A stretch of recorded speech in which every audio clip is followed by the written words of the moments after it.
Isaías 42. Se alguém me ajude a irmã ali para achar.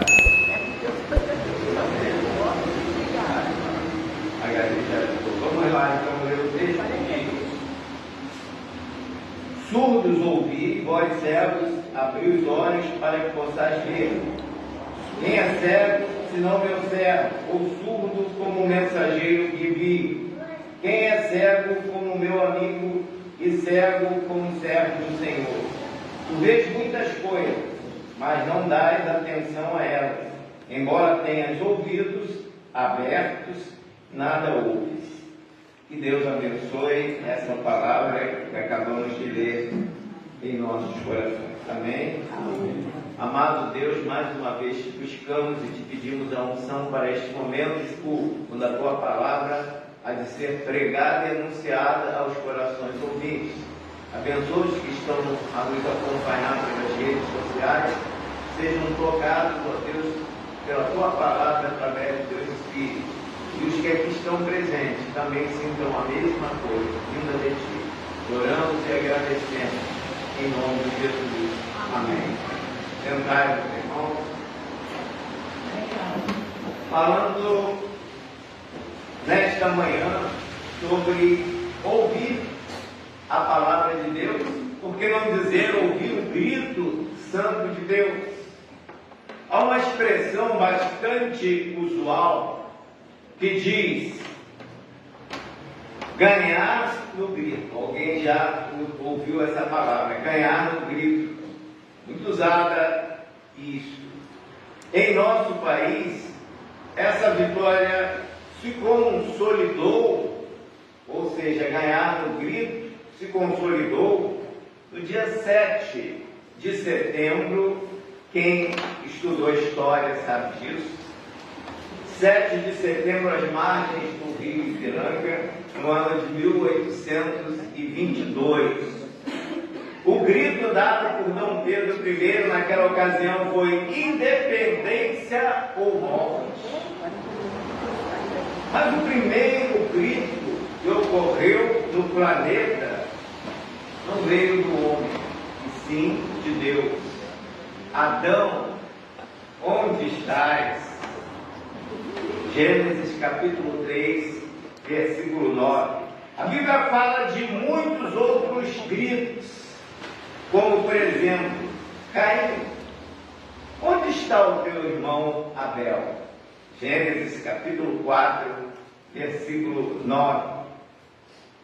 Abraão, Abraão, bradou o anjo do Senhor desde o céu, não estendas a tua mão contra o moço, não lhe faças nada, pois agora sei que temes a Deus, visto que não me negaste teu filho, teu único filho. Gênesis capítulo 22, versos 11 a 12. Mas o maior grito da história que o homem experimentou em vida brotou dos lábios de Jesus. Eloi, Eloi, lama sabachthani. Deus meu, por que me desamparaste? Evangelho de Mateus, capítulo 27, verso 46. Mas o grito da vitória veio após a dor. Está consumado. João, capítulo 19, versículo 30.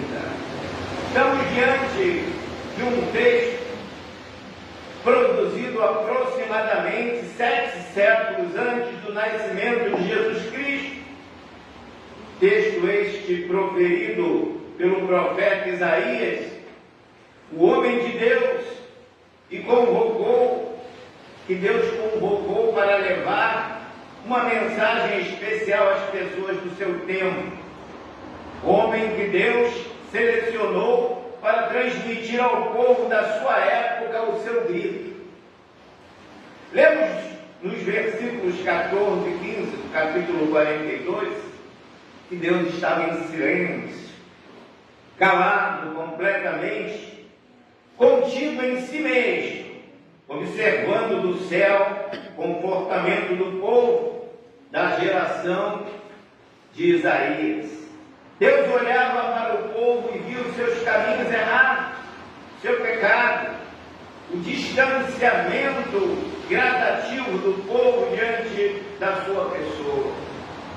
Ele via o modo como o povo ignorava a sua lei e como optava por seguir após os seus próprios caminhos, se curvando diante de imagens de escultura de deuses estranhos.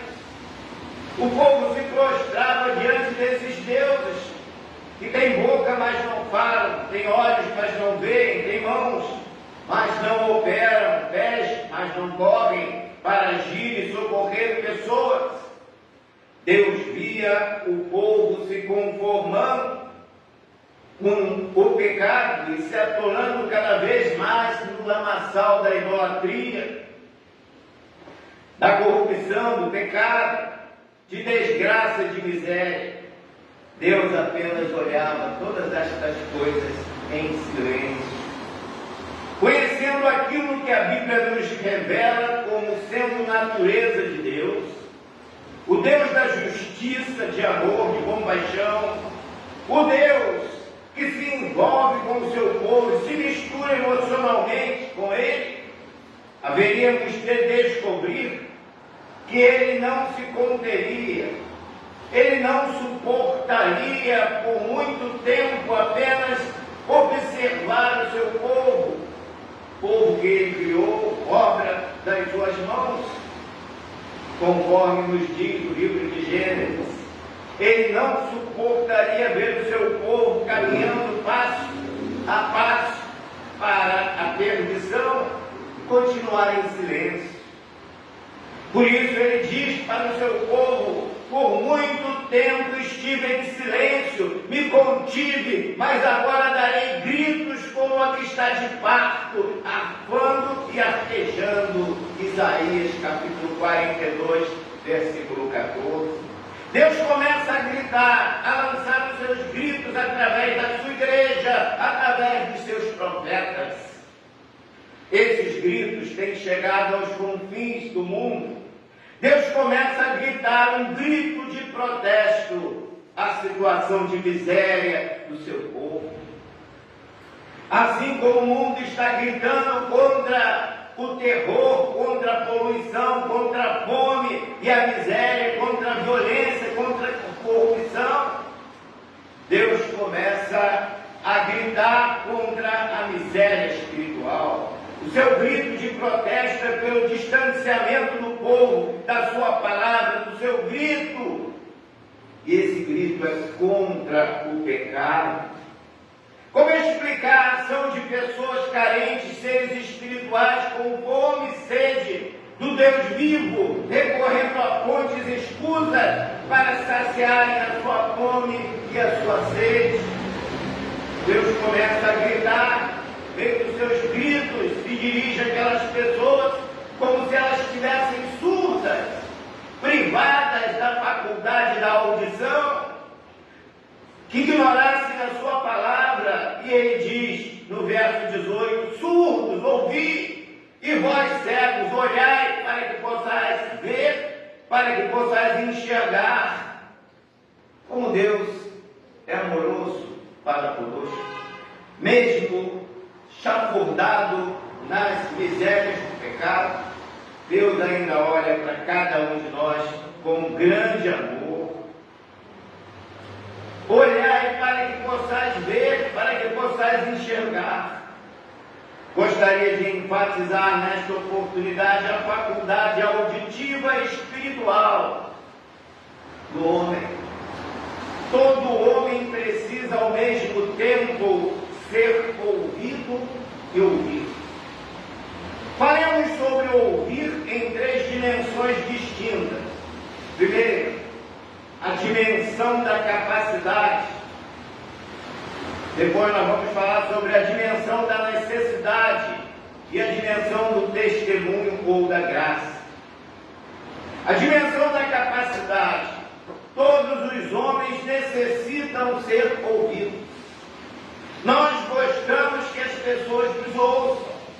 Há uma carência de pessoas que se dispõem a ouvir as outras pessoas.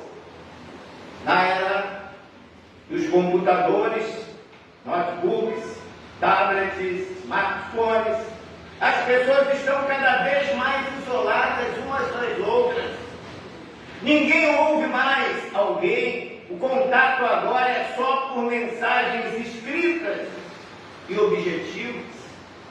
Vi um programa de televisão, o pai chamando o filho pelo WhatsApp para jantar com os familiares na sala, e este do quarto respondeu que não estava com fome. As famílias estão se desmanchando, porque estão cada vez mais afastados dos membros de família uns dos outros. É o que está acontecendo. As pessoas passam horas nas redes sociais e não se alimentam direito. Vivem em contato com o mundo, mas cada vez mais isoladas em si mesmas. Certa mãe amargurada com o filho reclamou que só fala com ele através de mensagens. Não ouve a sua voz natural, não o abraça, não senta mais com ele às mesas de refeição. O isolamento entre as pessoas é gritante. Um cantor famoso deu uma grande festa em sua casa e proibiu as pessoas de entrar com o aparelho celular para não desviar o foco daquele lugar. Hoje em dia, as pessoas preferem mais o virtual.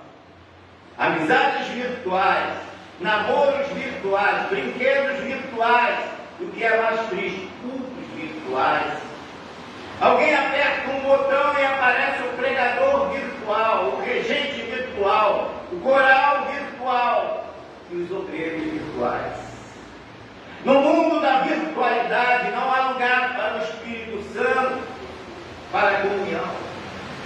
Ele precisa de um corpo real para habitar, de um templo real, precisa de uma mente real, de servos reais que recebam dons e se predisponham a produzir frutos reais.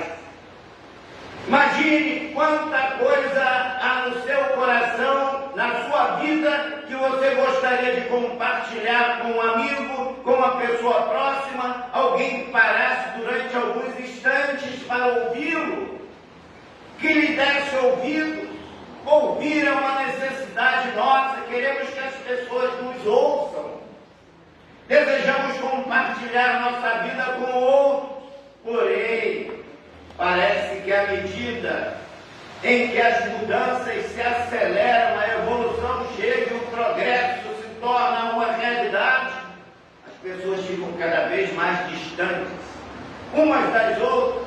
100, 200, 500 pessoas são capazes de morar juntas num condomínio de apartamentos, usarem o mesmo elevador, transitarem pelas mesmas vias de acesso, se divertirem no mesmo playground, andarem pelas mesmas escadas e não se falarem, frequentarem a mesma igreja e não se entrosarem, não se interagirem mutuamente, não se integram, não têm a mesma comunhão. São pessoas que às vezes estão apenas a alguns metros de nós, mas permanecem longe uma das outras. Às vezes, sabemos os seus nomes, mas é tudo que sabemos ao seu respeito, nada mais. Não conhecemos as suas dores, não conhecemos suas dificuldades, não conhecemos os seus problemas. Em Hebreus capítulo 13, versículo 16 está escrito: não vos esqueçais da beneficência e comunicação, porque com tais sacrifícios Deus se agrada. Ajudar uns aos outros, expor, confiar nas pessoas, para expor os problemas e orar juntos, para ajudar naquela dificuldade. O apóstolo Paulo, escrevendo aos Romanos, orienta: comunicai os santos nas suas necessidades. Romanos capítulo 12, versículo 13. Há uma profunda carência em cada ser humano de ser ouvido. Certa igreja, pregando em campanha evangelística num dos presídios da nossa cidade, cantava louvando ao Senhor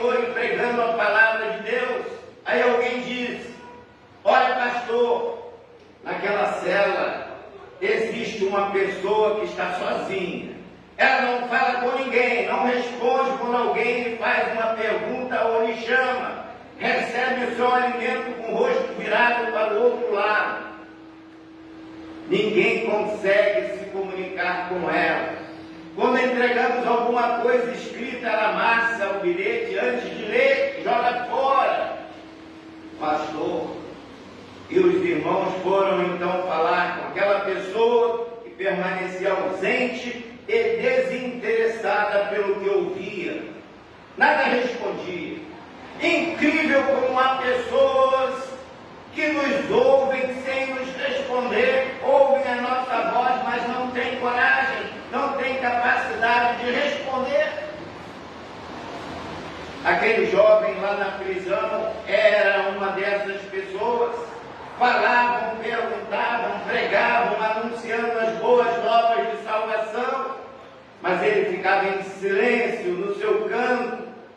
Depois de alguns meses, alguém entrou em contato com aquele pastor, perguntando-lhe sobre aquele rapaz da prisão, e este respondeu: eu consegui arrancar uma frase dele. Ele disse: pastor, eu estou acostumado a viver só, me desacostumei a ouvir e ser ouvido, aprendi a ser eu mesmo em meu próprio universo. Assim acontece com milhares de pessoas em nosso tempo. São o seu próprio universo, seu próprio mundo, porque se acreditam sozinhas, embora vivam num complexo onde há muitas pessoas, onde há verdadeira multidão. A prova da necessidade que temos de que alguém nos ouça é quando somos surpreendidos pela presença de um coração fraterno. Quando um amigo se aproxima de nós, quando começamos a confiar nessa pessoa e ela se demonstra interessada em nos ajudar, em ser um irmão fiel e verdadeiro. Nessa hora nós abrimos o coração e compartilhamos as nossas dores. E quem não tem dores para compartilhar, quem não tem problemas para repartir, quem não precisa de um ombro amigo verdadeiro nas horas de infortúnio e dor, quem não necessita de um irmão que possa guardar os seus segredos. Por falar em segredo, Freud disse: nenhum ser humano é capaz de esconder um segredo. Se a boca se cala, falam as pontas dos dedos. Corroborando essa ideia, Benjamin Franklin disse: 3 pessoas podem manter um segredo, se 2 delas estiverem mortas. Seguindo a linha reversa, o eminente filósofo grego Sócrates afirma o seguinte: o grande segredo para a plenitude é muito simples, é compartilhar. Quem não necessita de um coração que erga uma oração ao nosso favor, que se interessa em nos ajudar e contribuir positivamente para a nossa vida? Creio que todos nós necessitamos. O apóstolo Paulo detectou essa necessidade mútua ao afirmar: levai as cargas uns dos outros e assim cumprireis a lei de Cristo. Gálatas capítulo 6, versículo 2. Vamos agora discorrer sobre o ouvir, sobre o prisma da segunda dimensão, que é a necessidade. Ouvir é uma necessidade minha, sua e de cada um de nós. Às vezes, se não abrirmos os olhos, caímos no mesmo vaticínio daquele prisioneiro. Nos acostumamos com a solidão, nos desacostumamos da comunicação e começamos a aprender as duras penas que é melhor estar sozinho, isolados, confinados, solitários, completamente alijados da sociedade, embora vivendo no meio de uma grande multidão. Há pessoas que trabalham numa repartição com dezenas de outras, mas são solitárias. têm uma grande família, mas são solitárias, cooperam com uma grande associação esportiva, mas são solitárias. Possivelmente você, ouvinte, padeça de uma solidão profunda e fria. Certa atriz de televisão, após converter-se ao Evangelho de Jesus Cristo, confessou que antes de ser cristã, levava muita alegria aos corações de quem assistia seus personagens, mas que dentro do seu coração existia um enorme vazio. Dizia ela que muitos artistas faziam o povo dar gargalhadas. Em seus programas de humor choravam interiormente pela vida de solidão e sem sentido em que vivia. Um repórter de rádio, após um jogo de futebol, entrevistou algumas pessoas e começou a descobrir um grande e profundo vazio em seus corações, e não obstante estarem no meio de uma grande multidão. Você precisa ser ouvido, você necessita ser ouvido, precisamos que alguém nos ouça. O profeta Isaías, desesperado, exclama: quem deu crédito à nossa pregação? Quem ouviu a nossa pregação? Isaías, capítulo 53, versículo 1. E Jeremias, em comovente apelo, ele diz: terra, terra, ó terra, ouve a palavra do Senhor. Jeremias, capítulo 22, versículo 29. O autor da carta aos Hebreus relembra a trajetória do povo de Deus pelo deserto, em meio à sua indiferença para com a voz de Deus. Portanto, como diz o Espírito Santo, se ouvirdes a voz do Espírito, não endureçais os vossos corações. Hebreus, capítulo 3, versículo 7 a 8. Esta pregação está sendo transmitida pelas redes sociais. Se você está ouvindo a voz do Espírito através da palavra, não endureça o seu coração. Você precisa ser ouvido, necessita ser ouvido. Precisamos que alguém nos ouça. E é maravilhoso saber que a palavra de Deus nos ensina que Deus ouve a nossa oração. Deus atenta para as nossas necessidades, ainda que todas as pessoas nos neguem seus ouvidos, ainda que todos nos neguem a audição, a atenção, o tempo para ouvir nossas necessidades. Deus ouve, atende e orienta. Ele nos escuta com paciência. Assim se expressou o salmista no Salmo 84, versículo 8. Senhor Deus dos exércitos, escuta a minha oração, inclina os ouvidos, ó Deus de Jacó. Quando estamos na angústia, chamamos a Deus e Ele nos ouve. Na minha angústia, clamei ao Senhor, diz o salmista. Diz ainda o salmista no Salmo 120, versículo 1. E no Salmo 40, versículo 1, esperei com paciência no Senhor, e Ele se inclinou para mim e ouviu o meu clamor. Quando clamamos, Deus nos ouve, nos responde, nunca nos deixa sem resposta. Ele está sempre pronto para nos ouvir, a nos atender, a nos ajudar.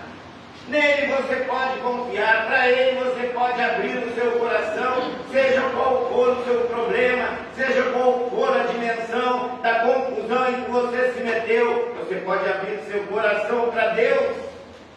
Ele quer ouvir você. Mas, pastor, eu estou enfurnado num mar de problemas, na minha casa, com o esposo, com a esposa, com meus filhos, com minha família. Compartilhe com o Senhor, confie em Deus, Ele vai ouvir o seu coração. Você sabe qual a diferença que há entre a audição de Deus e a audição do homem? Quando o homem nos ouve, o máximo que ele pode fazer por nós é falar com Deus ao nosso respeito. Mas quando Deus nos ouve, e se há sinceridade e fé no nosso falar, no nosso clamar, Ele mobiliza os exércitos celestiais, os seus anjos, e os poderes do alto em nossa direção. Que maravilha! Quantas Estas pessoas poderiam dar testemunhos de momentos, de ocasiões especiais em que suas vidas, quando clamaram ao Senhor, e Ele de pronto atendeu e ouviu e mostrou e arrumou tudo. Qual foi a última vez que você desabafou com o Senhor? Qual foi a última vez que você entrou em seu quarto, fechou a porta e disse: Senhor, meu Deus, preciso falar contigo, preciso me desabafar? As pessoas estão fazendo isto cada vez mais nos gabinetes dos psiquiatras ou psicólogos. Elas entram e falam, as pessoas fazem isto nos gabinetes dos psicanalistas, dos médicos. Há pessoas procurando gurus, aqueles que se apresentam como detentores de poderes metafísicos e transcendentais. Pessoas que estão indo a Pai de Santo, contando suas vidas e compartilhando suas experiências com homens limitados e fracos, que nada podem sem o poder de Deus. Qual foi a última vez que você abriu seu coração para o Senhor? Qual foi a última vez que colocou Deus a par dos seus sentimentos e de suas emoções, dos seus pecados? Precisamos nos dispor a falar com Deus. Se confessarmos os nossos pecados, Ele é fiel e justo para nos perdoar os pecados e nos purificar de toda injustiça. 1 João, capítulo 1, versículo 9. Precisamos também nos dispor a ouvir pessoas com as quais convivemos. Às vezes ouvimos um colega de trabalho, não ouvimos um familiar. Ouvimos o irmão da igreja, não ouvimos pessoas mais próximas da família. Às vezes cometemos o pecado de não ouvirmos nossas esposas ou esposos e vice-versa. Os pais cometem erros de não ouvir seus filhos e os filhos erram por não ouvirem seus pais. Às vezes parece que as palavras deles não nos tocam, que a intimidade nos afasta ao invés de nos aproximar. Destas pessoas precisam ser ouvidas. Às vezes temos a tentativa de fugir, como aquele jovem no cárcere, pegava o alimento e virando o rosto para outro lado. Às vezes passamos por centenas e milhares de pessoas sem tempo para ouvi-las. Mas também acontece que muitas vezes ouvimos as pessoas erradas e não ouvimos a Deus. Ouvimos os companheiros, não ouvimos a Deus. Ouvimos a família e não ouvimos a Deus. Há quem ouça cantores populares, conjuntos de rock, programas de esportes ou noticiários de televisão, mas não ouve a Deus. Não para ouvir o que Deus tem a lhes dizer. Arrepende-te do mal, pois quero perdoar. Tudo que Deus tem a nos dizer é isto: arrepende-te do mal. Terceira dimensão de ouvir é a dimensão da graça de Deus. Por sua graça, Deus é impulsionado a nos ouvir. A graça de Deus faz com que Ele passe por cima dos nossos pecados para detectar a necessidade dos nossos corações. Sim, precisamos que Deus nos ouça, precisamos clamar diante de Deus, precisamos que Deus responda ao nosso clamor, mas somente a sua graça é capaz de atingir o nosso coração. Se Deus olhar para os nossos pecados, não nos ouvirá. Se olhar para as nossas iniquidades, não nos ouvirá também. Se olhar para as nossas transgressões, maus caminhos, maus costumes, jamais parará para nos ouvir. O Criador do céu e da terra para diante do clamor sincero de um ser desejoso da sua graça. Esta graça entra na nossa vida e nos dá força para viver. Por mais inteligentes e preparados que sejamos, somos carentes e precisamos que alguém nos ouça. A dimensão da capacidade de nos lembrar às vezes que somos a resposta que o outro procura pela dimensão da sua necessidade. Por mais distantes que estejamos ou por mais próximos que vivamos, podemos ser a resposta de Deus para a vida de uma pessoa. E a dimensão da graça mostra um Deus compassivo, perdoador, pronto a nos ouvir, a nos atender e nos salvar. A Bíblia diz que Deus sentiu com tal profundidade a nossa necessidade, carência, dificuldade espiritual, por conta do pecado da nossa alma, que enviou Jesus Cristo para morrer na cruz do Calvário, e ali, sacrificando a si mesmo, derramou o seu sangue, tendo a sua carne partida, com essa atitude de provocar a transformação e salvação de todos os homens. Qual foi a última vez que você derramou o seu coração diante de Deus? Qual foi a última vez que você permitiu que alguém lhe derramasse o coração? Qual foi a última vez que você parou para ouvir o grito de Deus? E o grito de Deus, usado pela boca do profeta Isaías, ecoa nos dias atuais. Surdos ouvirem, e vós cegos olhai, para que possais ver. Tu vês coisas, mas não dás atenção a elas. Embora tenhas os ouvidos abertos, nada ouves. Isaías 42, versos 18 anos. Precisamos dar ouvir a voz de Deus. Lembrando as advertências dadas por Jesus na mensagem que foi transmitida a João, com a incumbência de escrever tudo aquilo que ele via e ouvia de Jesus. Quem tem ouvidos, ouça o Espírito Santo. E assim, muito abençoe. Amém.